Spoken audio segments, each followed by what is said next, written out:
କୋଇଲା ଉତ୍ପାଦନରେ କେଉଁ ଦେଶ ପ୍ରଥମ? କ. ବ୍ରାଜିଲ, ଖ.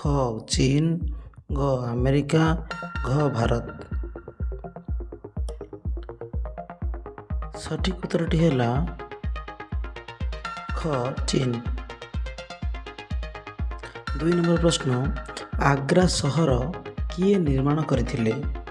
କ. ଆକବର, ଖ. ସିକନ୍ଦର ଲୋଧି, ଘ. ଶାହାଜାହାନ ଏବଂ ଘ. ନରେନ୍ଦ୍ର ମୋଦି। ସଠିକ୍ ଉତ୍ତରଟି ହେଲା ଖ. ସିକନ୍ଦର ଲୋଧି। ଭାରତର ପ୍ରଥମ ବିଦ୍ୟୁତ୍ ଚାଳିତ ଟ୍ରେନ୍ କେବେ ଚାଲିଥିଲା? କ. 1853, ଖ.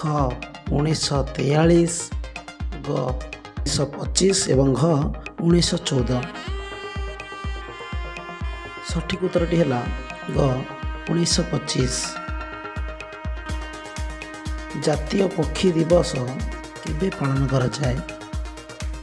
4 ନମ୍ବର ପ୍ରଶ୍ନ, ଜାତୀୟ ପକ୍ଷୀ ଦିବସ କେବେ ପାଳନ କରାଯାଏ?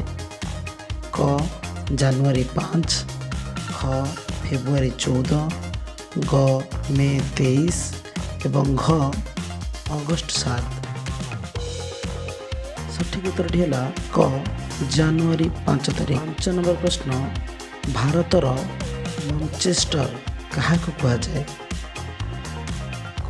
ଆଗ୍ରା, ଖ. ମୁମ୍ବାଇ, ଘ. ଅହମ୍ମଦାବାଦ ଏବଂ ଘ. ଦିଲ୍ଲୀ। ସଠିକ୍ ଉତ୍ତରଟି ହେଲା ଘ. ଅହମ୍ମଦାବାଦ। ବିହୁ କେଉଁ ରାଜ୍ୟର ପ୍ରସିଦ୍ଧ ପର୍ବ ଅଟେ? ବିହୁ କେଉଁ ରାଜ୍ୟର ପ୍ରସିଦ୍ଧ ପର୍ବ ଅଟେ? ଖ. ଓଡ଼ିଶା, ଖ. ପଶ୍ଚିମବଙ୍ଗ, ଘ. ଗୁଜରାଟ, ଘ. ଆସାମ। ସଠିକ୍ ଉତ୍ତରଟି ହେଲା ଘ. ଆସାମ।